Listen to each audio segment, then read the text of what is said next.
Good morning, Cedar Park. Today is Wednesday, October 25th, and it's an A-Day. This morning, a preview of this year's Trunk or Treat. We'll also tell you about another event showing to get you in the Halloween spirit. And we have your Timberwolf football captains in studio to tell you how you can help local families this Thanksgiving.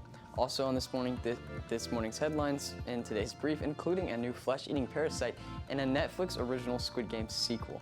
Plus, our Student Voice Opinion segment, The Pack Chat, returns. And an all-new Pet of the Week. Turn it up because the Wolfcast starts now.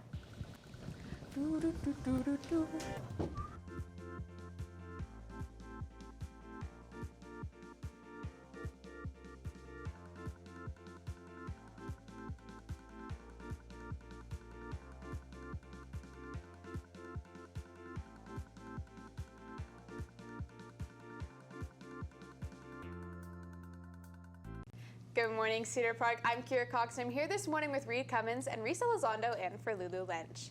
Halloween is right around the corner, and Student Council is setting up their annual Trunk or Treat event. Clubs, organizations, faculty, and other volunteers set up their trunks for lots of fun and games for the community to enjoy. This event is completely free, so come and hang out in the front parking lot of our school. Senior Reagan Ford talks about how PALS is working together for this event. Just like being there with like the other pals, like we have such a strong community, and like being able to be there together is a lot of fun. Trunk or Treat is happening tomorrow at our school's front parking lot between 6 to 8 p.m. So come ready to have some fun. Stay tuned to CPHS News' Instagram for updates on any weather impacts. CPHS Library Club Page Turners is hosting a movie in the library tomorrow after school. Showing the movie Hocus Pocus, Page Turners hopes the event will bring CPHS students together as well as help their club gain more recognition. The movie is a way for students to have some Halloween fun before heading off to Trunk or Treat. Snacks will be provided, as well as a chance to learn about page turners and connect with other Hocus Pocus lovers. Club member Eliana Nag shares something she's looking forward to most about the event. Watching the movie and just like having something to do after school before Trunk or Treat, just getting to come in here, sit down, eat snacks, talk to people, watch a movie that I know and love, and then get to go do fun Halloween stuff at Trunk or Treat. I think it'll be fun. The film will start at 3:45 and end before the start of Trunk or Treat. Now let's throw it over to Neha Khan with this morning's headlines and today's brief. Neha? Thanks, Reed, and good morning, Cedar Park. First, an off-duty pilot has been charged with 83 felony counts of murder after trying to shut down an Alaska Airlines flight's engines. 44-year-old Joseph Emerson is being charged in Oregon after trying to shut down the fuel mid-flight from Washington State to San Francisco. The plane's captain and first officer were able to keep the engines from failing completely. The FBI, as well as the Port of Portland police, are continuing to investigate the incident. Next, the United Auto Workers Union sent around 68,000 Stellantis employees for a strike at the Sterling Heights assembly plant, which produces Ram trucks. The plant is Stellantis' biggest moneymaker, making Jeep, Dodge, Chrysler, and Ram cars. According to the union, the company had a poor proposal to offer. Stellantis will now offer a 23% wage increase that will run through early 2028.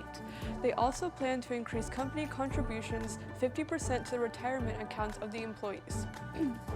And the CDC have found a flesh-eating parasite that may now be endemic in Texas. Believed to be linked to international traveler leishmaniasis, happens when a female sandfly lays eggs in the blood of the flesh that it bites. The parasite is thought of to live in other hosts such as rodents. Since 2007, there have been 117 total cases. The parasite has become a reportable condition in Texas. The DSHS has recommended people wear long sleeves or insect repellent when going outdoors. Finally, Netflix has released a trailer for a new reality TV show based off the Korean show Squid Games. In the reality show titled Squid Games: The Challenge, contestants will be competing in the Squid Games challenges for an ultimate prize of $4.56 million. Showcasing the famed red light, green light doll from the Korean show, players will be wearing blood packets on their chests and shot at with fake bullets. The show gained headlines after a few of the contestants have required medical attention and after one player told a newspaper that people left in tears. The spin-off will be streaming on Netflix on November 22nd. So are you guys gonna watch this show? That's definitely an interesting concept. I mean, I'm sure we've seen it done before, like the whole like taking the Squid Game and then like making it a reality show.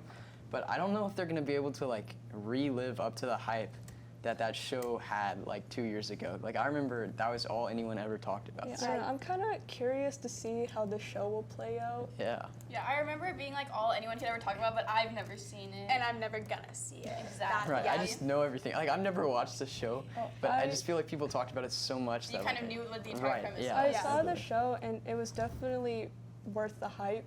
So I don't know. We'll see what happens with this reality show. Yeah. Thanks, Neha. Coming up, how you can support local families enjoying their Thanksgiving.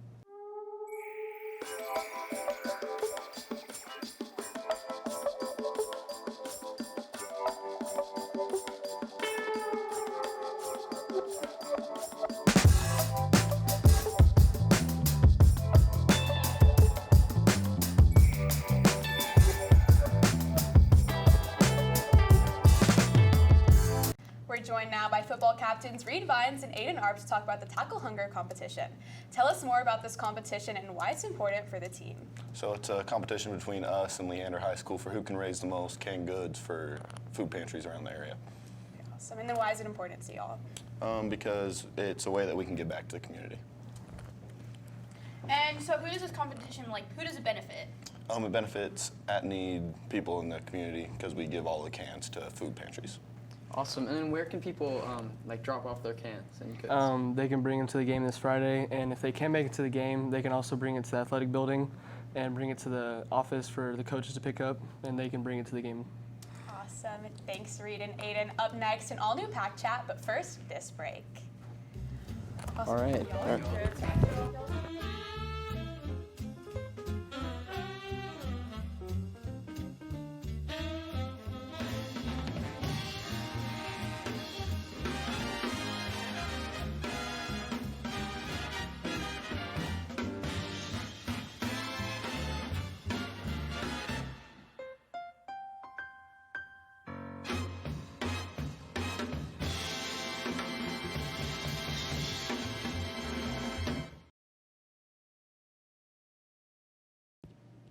Welcome back to the Pack Chat, our student voice opinion segment. I'm your host, Millie Suarez, joined by co-hosts Austin Magaborski, Molly Pinkerton, and guest Kason Johnson as we discuss this week's most trending topics.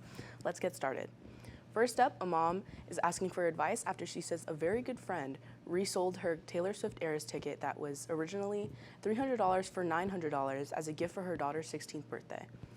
The mom claims her friend was originally reselling the ticket for $1,000 but offered a $100 discount since it was her birthday gift, Writing to the advice column, Dear Abby, the mom says, quote, I have been avoiding her because she will likely become defensive. Am I wrong thinking her actions were not that of a good friend after all?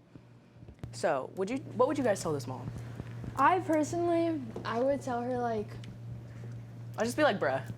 I would, yeah, but also like, I hate the way she justified that choice. She was like, "Oh, I took $100 off instead of $1,000." Like, Yeah, yeah, for but real. also I feel Wouldn't you like sell it less than $300? no, I feel like I would sell no. it for more. No 'cause way. I would- Taylor Swift, like, big star Taylor Swift, and like tickets are sold out. It's the end of the tour. well, yeah, but towards But your it's her friend's birthday. daughter's But listen, birthday. listen. Yeah, for yeah, real. but I'd That's so probably sell mean. like If it's- 500, not 900. If it's you know her what I'm friend's saying? daughter's birthday, her friend should have gotten the ticket whenever it wasn't sold out. That's true. And that's like true. honestly, if it were me and I wanted to make money, that's a perfect way Yeah, to do exactly. it's perfect. They're priceless after all. You got to make the most of Exactly. it. Right. Yeah, whatever you I can feel get. like it's like not wrong. Like, what if they needed the I just money? feel like that's so mean. Like, what if like the family bought the tickets, like to go? But Imagine then how the they- daughter felt. You Well, spent like what if her they needed college the money? savings on I this mean, ticket. I feel like- sure, it's not Yeah. like the nicest thing in the world, but it's Yeah. not. She's not in the wrong Exactly. necessarily. He's not in the wrong, but I just feel like the way she justified it was just not Yeah, like driving up the $900 price like 3 times and being like, "Oh, I took $100 off. Yeah, I could have charged you $1,000." I just feel like that's kind of Okay, Just throwing it next in there. prescription drug, commonly known as Ozempic, typically used to alleviate health issues like type 2 diabetes and sleep apnea, is taking a turn for the worse. Others who may not struggle with these health issues use drugs like Ozempic to shed weight quicker than what is normal. Since Ozempic's gain in popularity, researchers have identified an increased risk of potentially life-threatening complications like pancreatitis, bowel obstruction, and stomach paralysis. It's also caused a shortage of the drug for people who need it for diabetes. So have you guys heard of this going on, and do you think it's an issue for people who want it just to lose weight? I have heard of it. I do think of it as an issue because What Ozempic does, it's an appetite suppressant, so it makes you not really eat anything. But the thing is, you can still lose weight if you don't eat like correctly. So you can still eat junk food and just lose weight because you're not eating anything because you have an appetite You're not getting suppressant. that nutritious value. I just feel like Your bones are gonna be brittle. You know, it's meant, I don't even know. It's meant for the diabetic. It's not necessarily real. like And, like- designed for just like losing weight in general. And I just feel like I don't know. I just feel like And it's kind there's, of like, abused. a shortage for diabetic people. Like there's like not enough to go around because people are using it to lose weight. So I feel like it's like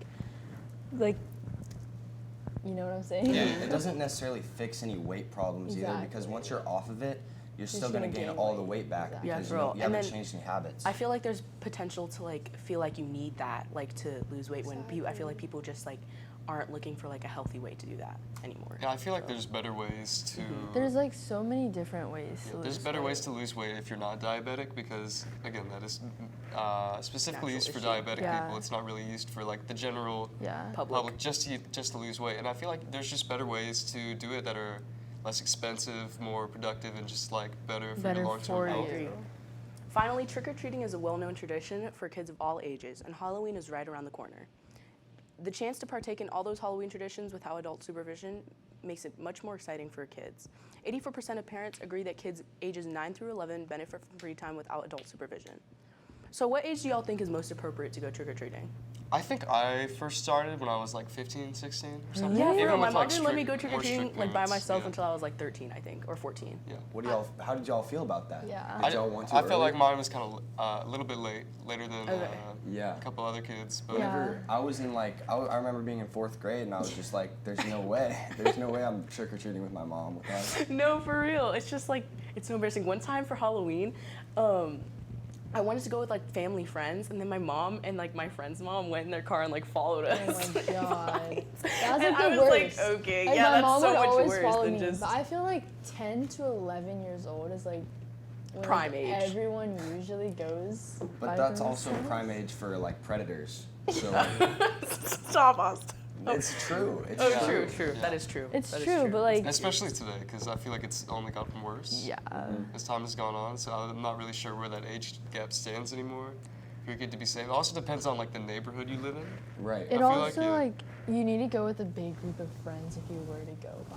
without True. your I would say parents. as a parent, I would just use your best judgment because Yeah. that's always gonna be. How what you Yeah, you gotta trust look your at the kid. people that are around your kid, you know, Exactly. Right. have their location. I just feel like a bigger group is just like safer overall. For any age. Despite Yeah. despite the age. But like again, probably around I would say like 12, 13 age gap is probably the most like reasonable age. Right. I feel like. But You yeah, go that's younger. just my point of view. All right, and that's all for today. But remember, T-Wolf Pack, there's always time to chat. We'll be right back after this break.